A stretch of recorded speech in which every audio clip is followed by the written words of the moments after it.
Lewis Hart for the Ring magazine. Delighted today to join with Chris Billam Smith here in London, finishing preparations ahead of next Saturday against Brandon Glanton. Chris, good to see you in the gym today, working hard. How's things? Yeah, all good. Exactly that, just grafting away, ready, getting ready for next week. Yeah, as I say, Tottenham Hotspur Stadium, Brandon Glanton, undercard of Eubank Jr against Benn. I guess a typical question that everyone has asked, but how preparations been ahead of a big fight for yourself on a big stage? Yeah, it's a huge fight for me. Every fight now is a must win, and it's a great stage to do it on. Another football stadium, which I'm excited about, and it's been a good camp, hard camp, but like a good hard. So it's the work's been put in. Yeah, it's a question I ask a lot of people, but I think it sort of is more interesting to hear your response. But when you look at the stage and being a Tottenham Hotspur, for yourself, Chris, where you've main evented at Dean Court, you've been main event for quite some time now. Selhurst Park, for example. When you box sort of on an undercard, I know it being at Tottenham, is it still exciting? Like, is that something that you still do think about? Would you say? Yeah, absolutely. When all's said and done in a few years, when I look back at my career, then another Premier League football stadium's a dream for me. This would be my third one that I've boxed at, and that for me is such an honour because I'm a football fan. I always have been from as soon as I could speak, or I was playing football from 3 years old, so I loved it, and obviously a massive Bournemouth fan, so for them to be in the Premier League and for me to fight at Premier League stadium's a great honour. Yeah, be ticking off the 92 soon. yeah, I'm not sure about that, but don't know if I've got another 89 fights left in me. But yeah, no, it's every stadium's an honour. Yeah, is it important to, because at the end of the day you're there for business and you're there to get the win ultimately against Brandon Glanton, but is it important to appreciate the occasion, would you say? I think outside of, there's moments to appreciate it. It's not to get overwhelmed by occasions or just be happy to be there, because that's never been me.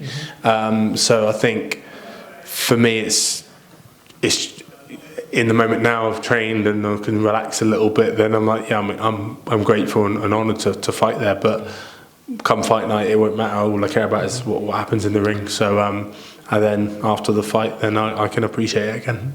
I've not spoken to you actually since the Zurdo Ramirez fight. With a camp now, off the back of that, how much does it play? How much does it affect a camp? Does it play a factor when you are, it's not the first time you're coming off a loss, but coming off of a loss at world level? How is the preparations different or mentality different when you do come off of a fight like that? I think there's just more drive, and you sort of take a step back and look at everything. Right, I need to do a bit more here and a bit more here, and that's just my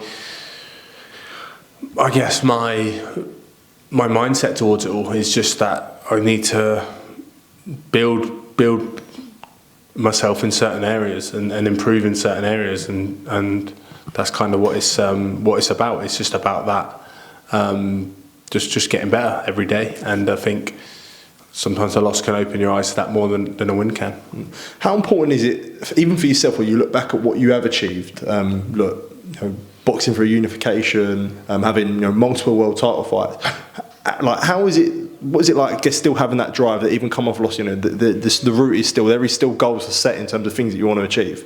Yeah, I mean, career's not done. So until the career's done, then I'm not bothered about what's been and gone.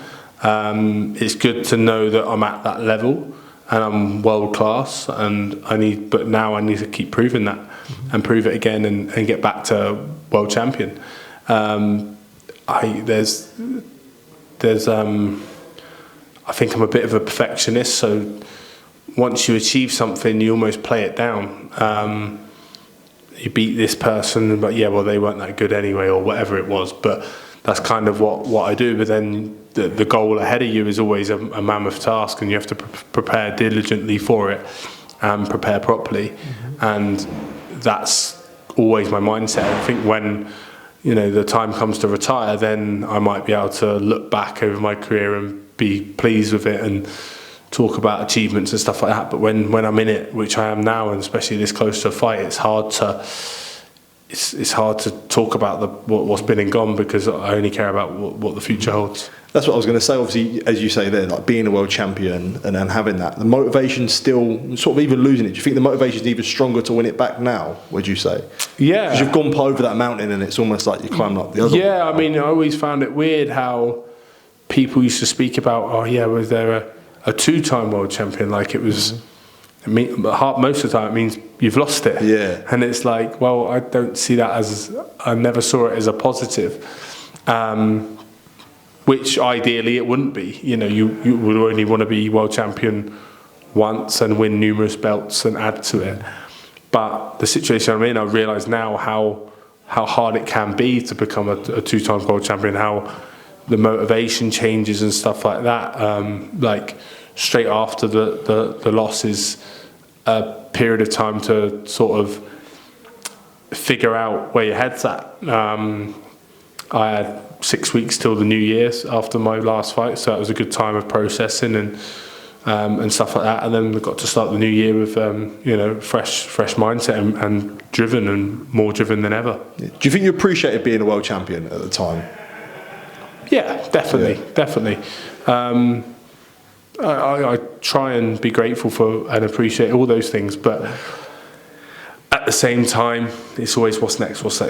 We live in a world as what's next, but my personality of that perfectionism trait I have is looking for more all the time, and looking rather than sitting on, rest on your laurels. Yeah, well, obviously your ethos has always been consistency builds success, which obviously coincides with CBS. And I spoke to Shane about it, and he always sort of talked about you wanting to reach new levels. Just on that, when you sort of create that ethos of that consistency builds success, how sort of fitting do you think that is for someone like yourself? And if you look at your career, sort of the way that you've sort of climbed through the ranks. Yeah, I think so. I think.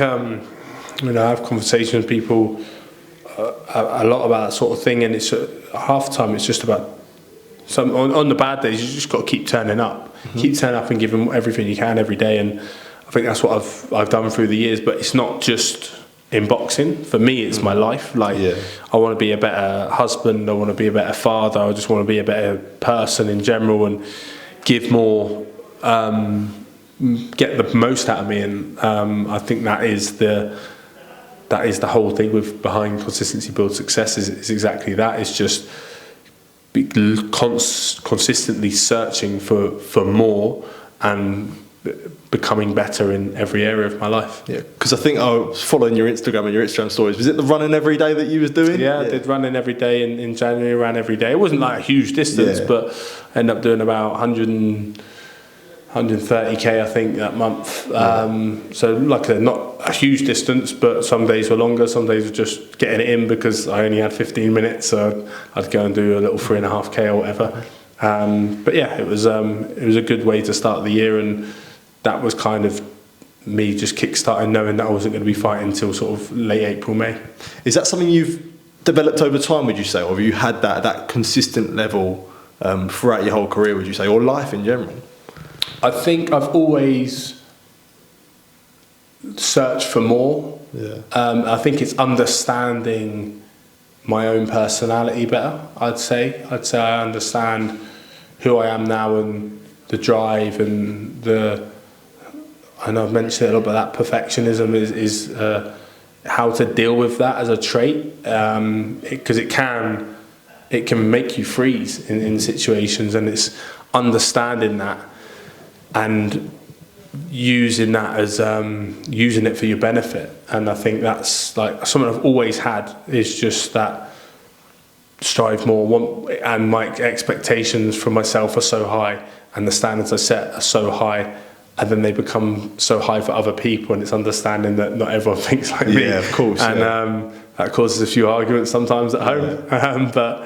But no, I think that's it's understanding that, and I think it's just exactly that. It's just getting to know myself and how to deal with that. Yeah, it's interesting you say that, because sometimes I think of always in the mentality of like, why can't everyone think like me? So yeah, I guess would you say that's the most that is the most difficult thing to overcome, is that sort of understanding that not everyone really is that same mentality in a sense? Yeah, for sure. And I guess as I've gone through my career in boxing terms, you start to realise that not everyone's doing the things that you're doing in terms of searching for this and searching for that, or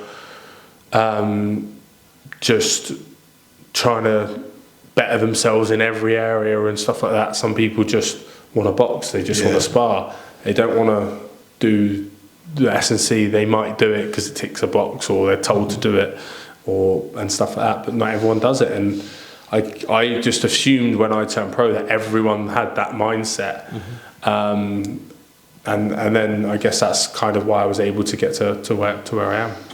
Well, ironically, I know you talk about consistently focusing on what is next, but I know you don't want to look too far ahead after Brandon Glanton, but how much, sort of just touching on it there, but how much would it mean to win a world title again? I know you spoke about the Badou Jack fight and the potential WBC route, which is actually boxed for a week after your fight. But yeah, how much would that mean to potentially touch world honours again? Yeah, would it mean more winning it back? It mean like I wouldn't know until I achieve it, whether it mean more or not. But it'd mean a huge deal to me, because that's why I'm doing it now. If that wasn't the drive, then I probably wouldn't be boxing. I wouldn't want, but the drive's there to become that. So it mean a huge amount, and it's that is the determining factor of probably, why I'm still boxing, because I'm so driven towards that. And that's otherwise if I wasn't too bothered about it, and I was like, well, it'd be all right, then they'd be like, well, why am I boxing? But I'm not. I'm very driven and motivated, and that is the biggest motivation, is becoming a 2-time world champion. Yeah, I find it interesting, because I think we spoke after the Akoli fight, and you said like, it's hard to ever peak anything than win the world title at Bournemouth Stadium. But yeah, is there still that appreciation that whilst that is like the Everest in a sense, there's still other sort of things that could sort of mirror that feeling as well? Yeah, for sure. And I had that with Richard Riakporhe.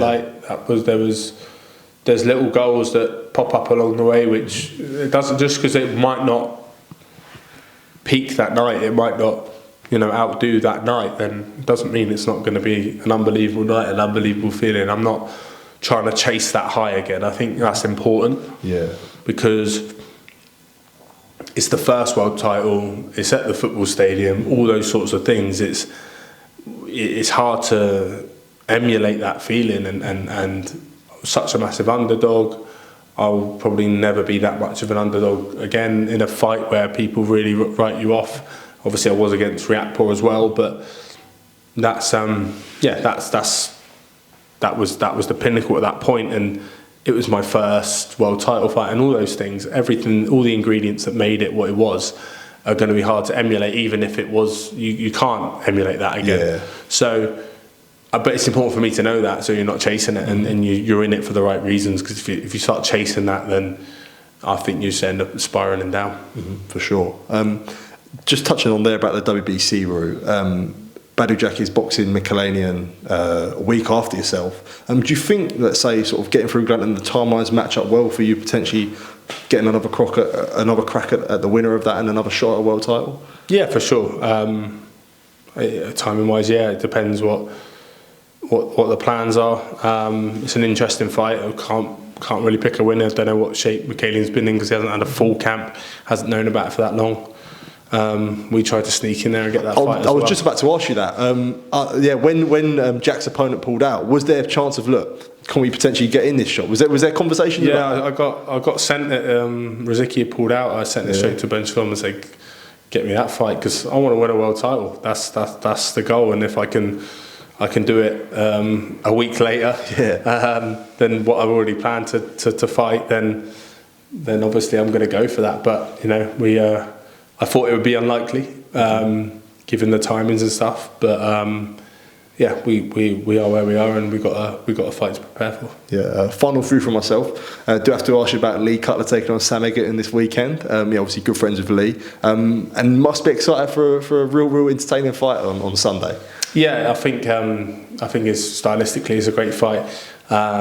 Lee's done so many rounds of sparring in this camp and really good level sparring, and he's improved loads, and the standard he sets himself now is so high. So it's he just keeps improving all the time, and I think that's really important to keep that standard high and that sort of have that baseline set nice and high where you're not happy with anything less than a real high standard. And that's how he's lived this camp, and that's how he's been preparing and performing, and it's I'm excited for him. Yeah. Before I do let you go as well, there was another cruiserweight fight I wanted to get your thoughts on. Both shared the ring with Viddal, Riley and Chev Clarke as an amateur. I guess what do you make of their fight? Sort of sharing the card with them in their fight next week. Yeah, interesting fight. Interesting. Chev's in a position where he's off the back of a loss, so it's how he prepares for this fight, where his head's at. But his head, he's the more experience. He's had a sort of he's been rushed in his career, I'd say. Obviously his age has probably affected that, but he's won some. He's been put in there with some really good fighters, like really tough tests early on. Obviously the last one was a bit too tough to come through it, but still put on a half decent showing against a real sort of banana skin opponent. And Viddal hasn't. He's got some good wins, but hasn't lit up or got anything. Hasn't beat anyone that's he's not really meant to have beaten. So it's an interesting fight. It's a bit of a crossroads fight in terms of you've got Viddal Riley coming up. He's boxed well and he's put on some good performances, but he's, like I said, I feel like there's still a statement to be made, and this could be the fight that he does it in. Yeah, interesting stuff. Chris, appreciate you taking time to speak to me. Appreciate you letting me down the gym today to watch you train. Sure we'll be catching up next week, but all the best for next week against Brandon Glanton. Appreciate it, mate. Thank you. Man. Cheers Thank for you. your time.